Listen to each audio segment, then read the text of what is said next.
She owned every polished marble tile under her feet, every glittering crystal on the chandeliers above, and every single employee who now stood watching her public humiliation.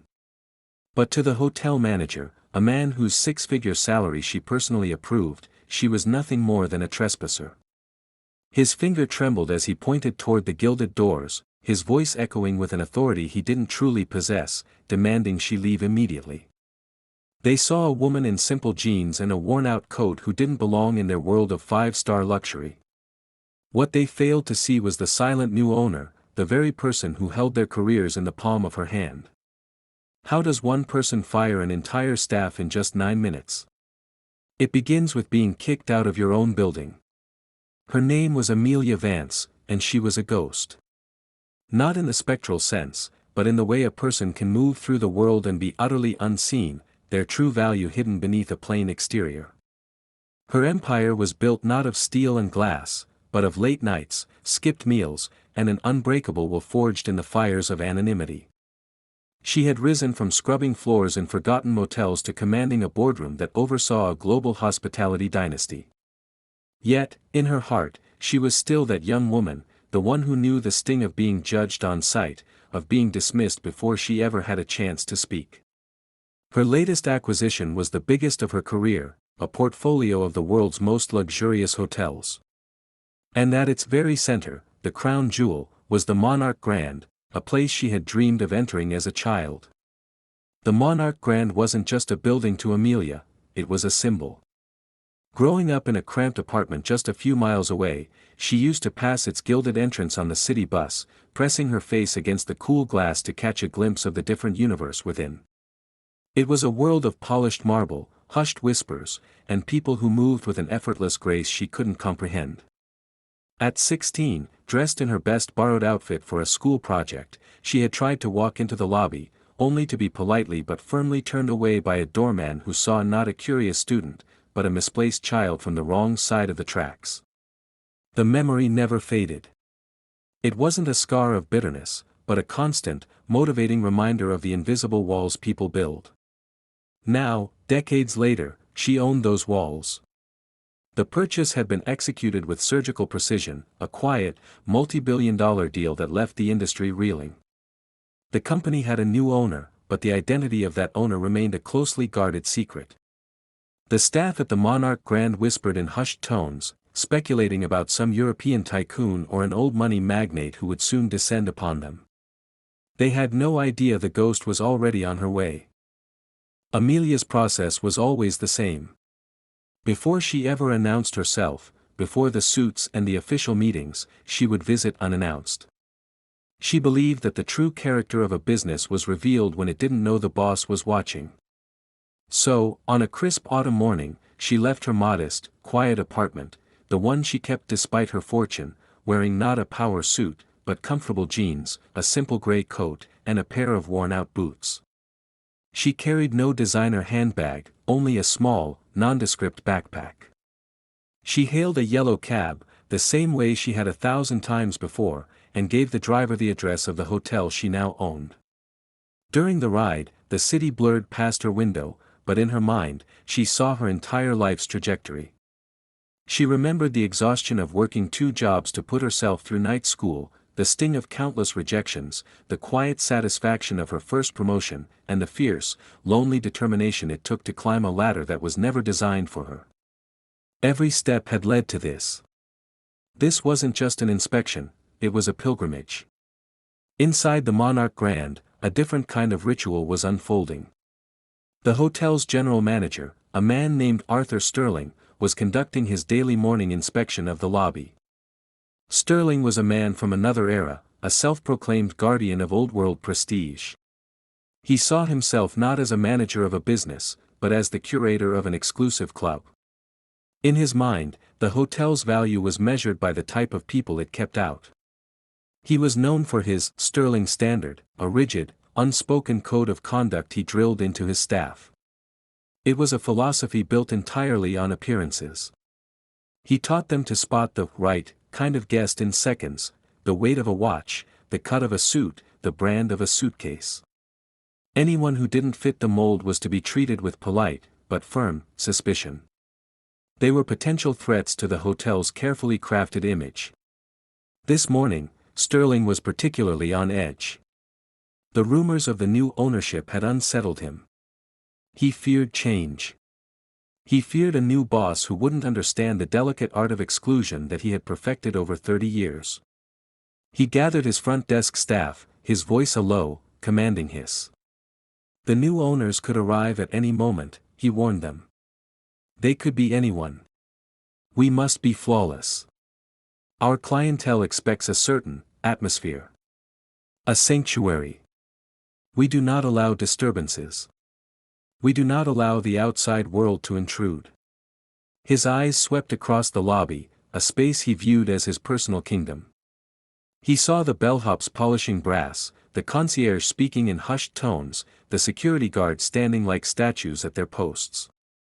He saw order, control, perfection. He felt secure in his fortress, confident that his staff was perfectly trained to identify and remove any element that did not belong. He was a master of judging books by their covers, and he had taught his employees to be just as ruthlessly efficient. He had no way of knowing that the author of the book he was about to judge was pulling up to his front door. The taxi slowed to a stop across the street. Amelia paid the driver and stepped onto the pavement. She stood there for a long moment, simply looking.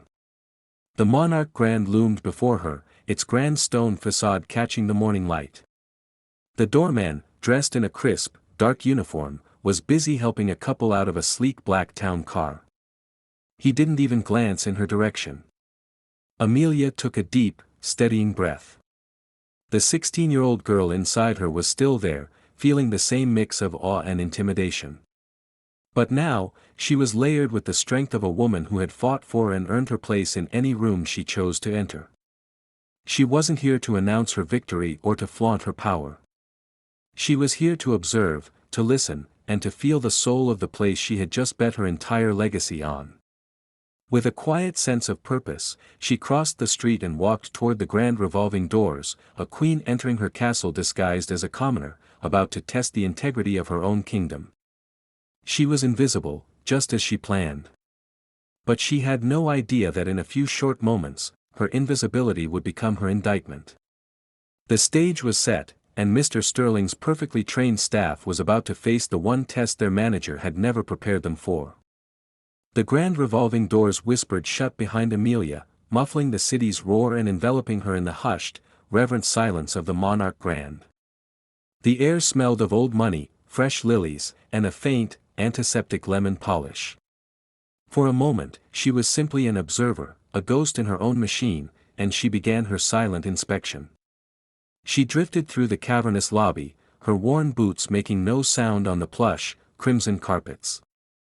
She paused to admire a towering bronze sculpture she had only previously seen in a photograph, its cool, metallic surface a stark contrast to the warmth she had hoped to find in this place. Almost immediately, she felt the shift. It was a subtle change in the atmosphere, a tightening of the air that she was intimately familiar with. It was the collective gaze of a service staff trained to see uniforms, not people. The first to notice her was a young concierge, his smile as bright and artificial as the polished brass plaque on his desk. He was in the middle of laughing with a family dripping in designer logos when his eyes flicked over to Amelia. The laugh died in his throat. His smile froze, then vanished. He quickly turned his back to her, creating a physical wall of dismissal, and became intensely focused on the family's request for theater tickets. Amelia saw it, felt it, and filed it away. She continued her slow circuit of the lobby, running her fingers along the back of a velvet settee. The bellhops by the entrance, who had been chatting idly, fell silent. They watched her, their expressions a mixture of suspicion and boredom.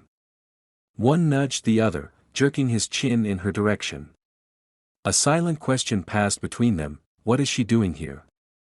They had been trained by Mr. Sterling to be gatekeepers of luxury, and in their eyes, Amelia had failed the first, most crucial test. She did not look the part. The invisible pressure continued to mount. It was clear a decision had been made in the silent, efficient calculus of the front desk. A young woman with a tight bun and a plastic name tag that read, Sarah, was dispatched. She walked toward Amelia with a posture that was ramrod straight, her shoes clicking with purpose on the marble floor.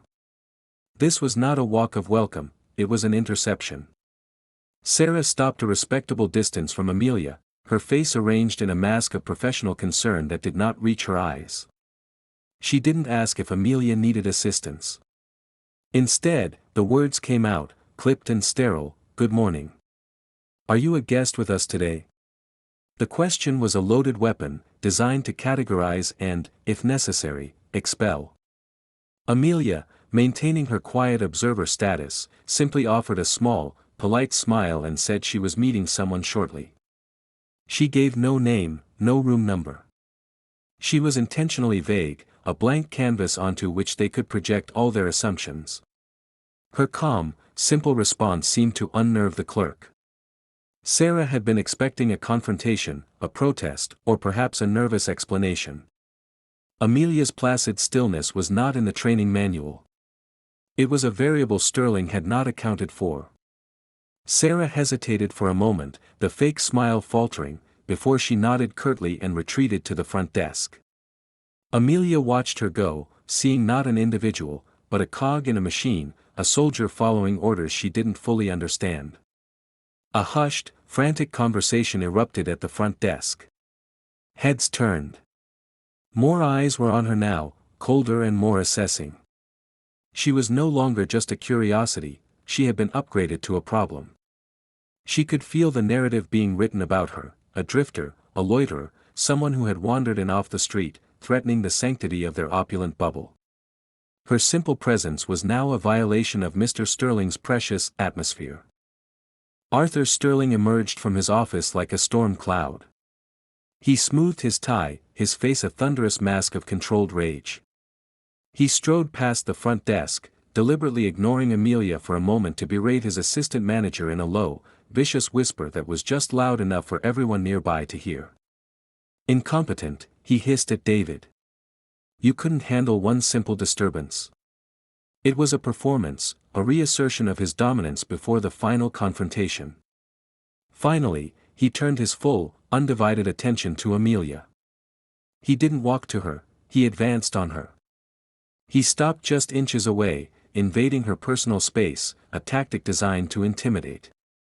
His eyes, cold and gray like pebbles, did a slow, insulting sweep of her entire being, from the scuff on her boots to the simple knot of her scarf.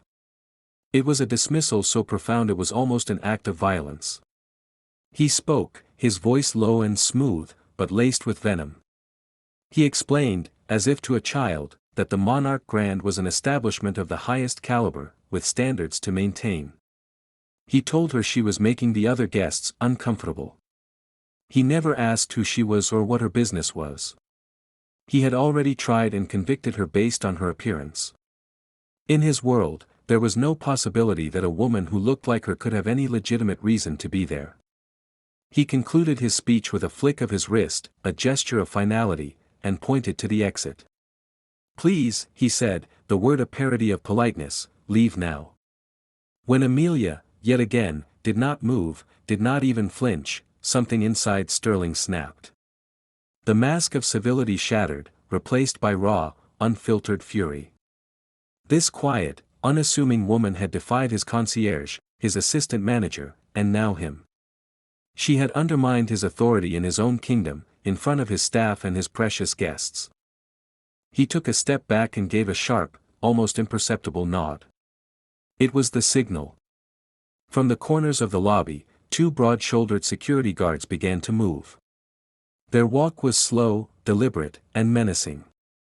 They were not there to de-escalate, they were there to remove an obstacle. The whispers in the lobby died completely, replaced by a tense, shocked silence. A guest near the fireplace discreetly raised his phone, its small red light blinking as it recorded. The front desk staff watched, their faces a mixture of smug satisfaction and nervous apprehension. They were about to witness the ultimate enforcement of the Sterling standard. The guards took their positions on either side of Amelia, their presence a solid wall of impending force. Sterling stood before her, his lips curled into a triumphant sneer. He had her cornered. He had won. He gave her one last look, a final, silent command to submit and walk out. Her silence was his answer. And so, the final, irreversible mistake was set in motion, a mistake that would bring the immaculate, ordered world of the Monarch Grand crashing down in less than 10 minutes. The security guard's fingers made contact with her arm. It was a light touch, practiced and professionally impersonal, but to Amelia, it felt like a jolt of electricity, a final, unforgivable trespass. In that single moment, a lifetime of being underestimated, overlooked, and physically barred from spaces she deserved to be in coalesced into a point of diamond-hard resolve. The observation was over. The test was complete. And they had all failed spectacularly. She didn't pull away. She didn't raise her voice. Instead, she slowly, deliberately, raised her free hand, a universal sign to halt. The guards paused, confused by her sudden, quiet authority. Mr. Sterling watched, a smug, triumphant smirk playing on his lips, assuming this was the last, futile gesture of a woman about to be thrown onto the street. He believed he was witnessing a surrender. In truth, he was witnessing his own execution. With her other hand, Amelia reached into her simple backpack. The guards tensed, a flicker of genuine alarm in their eyes. Sterling's smirk widened, anticipating a desperate, pathetic scramble for an ID she didn't have. But Amelia's movements were fluid and calm. She bypassed her wallet, her keys, everything they might have expected. Her hand emerged with a simple, black smartphone. It wasn't the latest model, and its case was plain and functional. It was the phone of a person who valued utility over status, another detail that had led to their disastrous miscalculation. Her thumb moved across the screen with practiced ease, tapping a single name from a very short list of favorites. The name read simply, Marcus Thorne. Not Marcus from security. Not the head of hotel safety. Marcus Thorne, the ex-military operative who ran her global corporate security apparatus, a man with the power to lock down a skyscraper with a single voice command. She pressed the call button and lifted the phone to her ear, saying nothing. Her eyes remained locked on Arthur Sterling. The smirk on his face began to waver, replaced by a flicker of confusion. The silence in the lobby stretched for a full 10 seconds, an agonizing, drawn-out moment where the old reality was still desperately clinging to life. Then, it happened. A sharp, loud crackle of static erupted, not from one radio, but from every single radio worn by every security guard and staff member in the lobby. It was a sound that instantly overrode their local frequency. A new voice, a voice they had never heard before, blasted through their earpieces, clear, cold, and utterly commanding. All Monarch Grand personnel, this is Thorne. Stand down. I repeat, all personnel, stand down immediately. The two guards flanking Amelia flinched as if they had been physically struck. You are in the direct presence of Ms. Amelia Vance, the voice continued, each word a hammer blow. She is the CEO and owner of Monarch Global Hospitality. I repeat, she is the owner. Do not touch her. Do not impede her. Await her direct instructions. Acknowledge transmission now. The effect was instantaneous and catastrophic. The color evaporated from Arthur Sterling's face. He went from a flushed, indignant red to a ghostly, sickly white in a single heartbeat. His mouth fell open, a silent, gaping hole of disbelief. His entire body seemed to shrink, the proud, rigid posture of the hotel kingpin collapsing into the terrified slump of a man who had just realized he'd tried to evict God. The guards beside Amelia took a clumsy step back, their hands raised in a gesture of surrender, their faces masks of pure, unadulterated terror. Across the lobby, the carefully constructed world of the Monarch Grand shattered into a million pieces. At the front desk, Sarah's hand flew to her mouth, her eyes wide with dawning horror. David Chen, the assistant manager, had been lurking near the office doorway to watch the show. He now looked as if he was trying to merge with the wall behind him.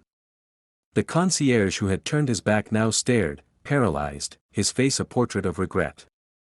The guest who had been recording the incident slowly lowered his phone, his jaw hanging slack, realizing the story he was capturing was infinitely bigger than he could have imagined. Amelia lowered her phone, the call disconnected. The silence that fell now was different. It was not the reverent hush of luxury, it was the suffocating, heavy silence of a tomb. The power in the room had not just shifted, it had undergone a tectonic upheaval, creating a new landscape where every person in a uniform now stood on unstable, treacherous ground. Amelia finally moved. She took a single, deliberate step forward, and the two security guards flinched and scrambled out of her path as if she were radioactive. She began to walk slowly, her footsteps now echoing with an authority that was absolute. She didn't look at Sterling. Not yet. She swept her gaze across the room, letting it rest for a moment on each and every employee. She looked at the bellhops, who were now staring at their own polished shoes, unable to meet her eyes. She looked at Sarah, who was visibly trembling. She looked at David, who was sweating profusely. Her face was not filled with rage or triumph. It was worse. It was the calm, detached expression of a surgeon diagnosing a terminal disease. She was assessing the rot in her own organization, and her diagnosis was grim. Finally, after an eternity, her gaze fell upon Arthur Sterling.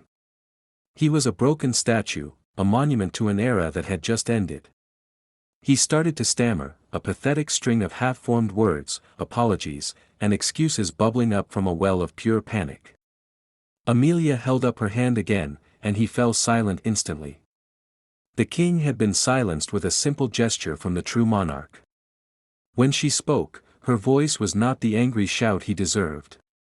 It was quiet, controlled, and carried to every corner of the silent lobby. 9 minutes, she began, her tone conversational but cold as ice. That is how long I have been in this lobby. 9 minutes. And in that time, not a single one of you saw a person. You saw a stereotype. You saw a problem. You saw a threat to a standard that you invented to make yourselves feel powerful. She took another step closer to Sterling. You stand here in my building, a building paid for by my work, and you have the audacity to decide who belongs. You, who have produced nothing, built nothing, created nothing. You are a gatekeeper at a gate you do not own. She turned her address to the rest of the petrified staff. Your manager created a culture of judgment, and you were his willing soldiers. You were so busy looking at the price tags on people's clothes that you failed to see the value in the person wearing them.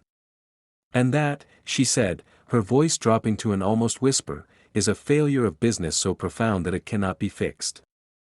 It can only be amputated. She pulled out her phone one last time. She dialed a number and put it on speaker for the entire lobby to hear. A voice answered, "Human Resources, this is Eleanor." "Eleanor," Amelia said, her voice now sharp and executive. "This is Amelia Vance. I am at the Monarch Grand." A stunned silence on the other end of the line. "I am invoking Clause 7A of the Corporate Restructuring Charter. Every single employee currently on duty within this hotel lobby is terminated for gross professional misconduct. Effective immediately." A collective gasp sucked the remaining air from the room. Sterling made a choked, strangled sound. "Arrange their severance and have security escort them from the premises," Amelia commanded. "And get my crisis team on a jet. The Monarch Grand is officially closed until further notice. I'm tearing it down to the studs, starting with the staff." She ended the call, the click of the disconnect echoing like a gunshot in the tomb-like silence. The deed was done. The old guard had been overthrown. And the reign of Amelia Vance had just begun. The final word of Amelia's command hung in the air, an invisible, guillotine blade that had just severed a dozen careers in a single, clean stroke. For a long, breathless moment, the only sound in the opulent lobby was the gentle hum of the ventilation system, a sound no one had ever noticed before. The staff stood frozen, a collection of wax figures locked in poses of disbelief and horror. Arthur Sterling, the man who moments before had been the undisputed king of this domain, simply stared at Amelia, his face a canvas of utter ruin. The intricate machinery of his pride, arrogance, and authority had been so thoroughly dismantled that nothing was left but a hollow, trembling shell. He was a general who had not only lost a battle, but had just discovered he was fighting on the wrong side of history, against an enemy whose power he couldn't even comprehend. The spell was broken not by a shout or a sob, but by the quiet, professional arrival of the new guard. Within minutes, as promised, a team of 4 individuals entered through the main doors. They were Amelia's crisis management unit, a hand-picked group of her most trusted senior executives. They were a stark contrast to the staff they were there to replace, racially diverse, dressed in sharp but understated business attire, and moving with a calm, efficient purpose that was devoid of any theatricality. There were no frantic whispers or panicked looks. They simply entered, their eyes found Amelia, and they nodded in silent acknowledgement. The transfer of power was complete. One of them, a calm, gray-haired woman who was Amelia's new head of operations, began speaking quietly to the terminated security guards, her tone firm but not unkind, as she directed them to a conference room to await HR processing. Another began the methodical process of securing the front desk, his movements precise and economical. The terminated staff were then escorted out, one by one. There was no grand scene, no shouting match. There was only the quiet, profound humiliation of being rendered obsolete. They were led away not like criminals, but like ghosts being exorcised from a place they no longer had any claim to. Sarah, the clerk from the front desk, was weeping silently, her carefully constructed professional mask dissolving into tears of regret. David Chen avoided eye contact with everyone, his face burning with a shame so intense it was almost palpable. Arthur Sterling was the last to go. He walked like a man in a dream, his feet shuffling on the marble floor he had lorded over for 3 decades.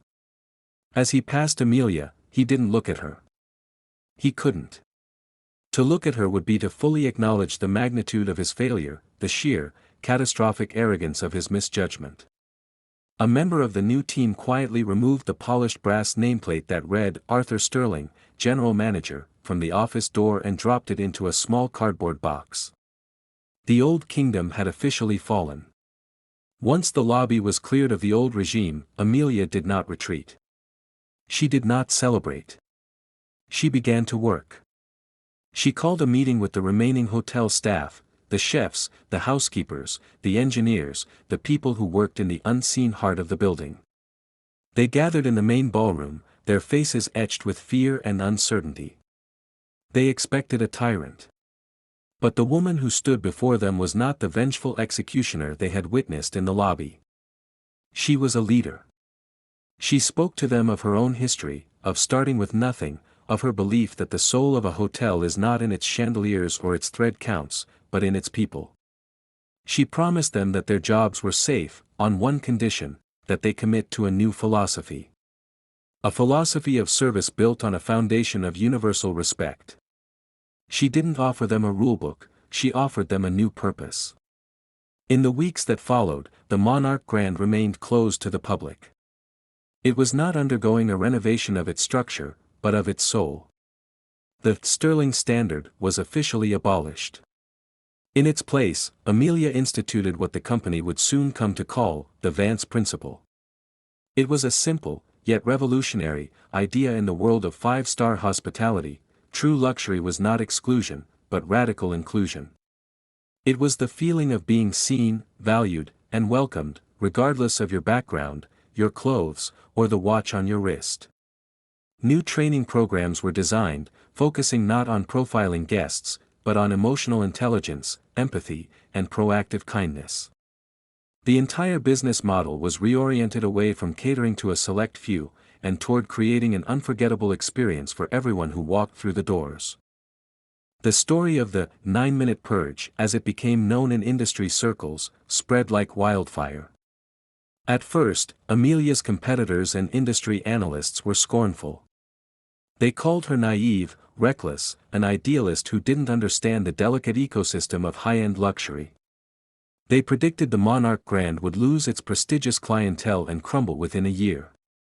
But they were judging by the old rules, the very rules Amelia had just finished shredding.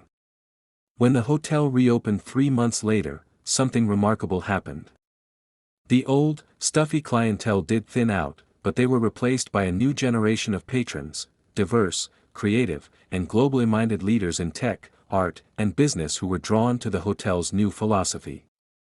Celebrities and executives flocked to the Monarch Grand not just for its luxury, but for its humanity. It became the coolest, most sought-after destination in the city, precisely because it had shed the very snobbery that its rivals still clung to. Profits didn't just recover, they soared to unprecedented heights.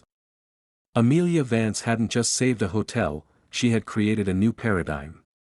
She proved that respect was not just good ethics, it was brilliant business. 1 year later, Amelia sat quietly in a discreet corner of the reborn lobby of the Monarch Grand, sipping a cup of tea. The space was physically the same, but the energy was unrecognizable. It was alive, vibrant, and warm. The staff moved with a genuine smiles and a relaxed confidence. They greeted every guest with the same level of warmth, whether they arrived in a limousine or on a bicycle. As Amelia watched, a young girl, no older than 10, wandered in from the street, her eyes wide with the same awe Amelia remembered feeling as a child. She was alone, her clothes simple, and she clutched a worn library book to her chest. The old Sterling regime would have intercepted her within seconds. But now, the new general manager, a woman Amelia had promoted from a head housekeeper position, walked over. She knelt down, so she was at the girl's eye level, and with a warm smile, she offered her a freshly baked macaron from a silver tray. "It's a beautiful building, isn't it?" the manager said kindly. "Feel free to look around. You are very welcome here." The little girl's face lit up with a joy so pure it was breathtaking. Amelia watched the exchange, a quiet, profound sense of satisfaction settling over her. This was the true return on her investment. This was the victory. The events of that day, 1 year ago, were never about revenge. Firing that staff wasn't a punishment born of anger, it was a necessary surgery. It was the removal of a deep-seated cancer of prejudice and exclusion that was killing the soul of her company from the inside out. She had to destroy a toxic culture to create a healthy one in its place. She understood that a building is just a collection of bricks and mortar. Its true value, its very essence, comes from the dignity it affords the people within it, both guests and staff alike. Power, she had proven, wasn't about enforcing rules or demanding respect through fear. True power was the ability to tear down invisible walls, to build a bigger table, and to create spaces where everyone feels they finally belong. What is the true measure of a person's worth? Is it the clothes they wear or the kindness they show? That is the question the Monarch Grand now answered for every person who walked through its doors.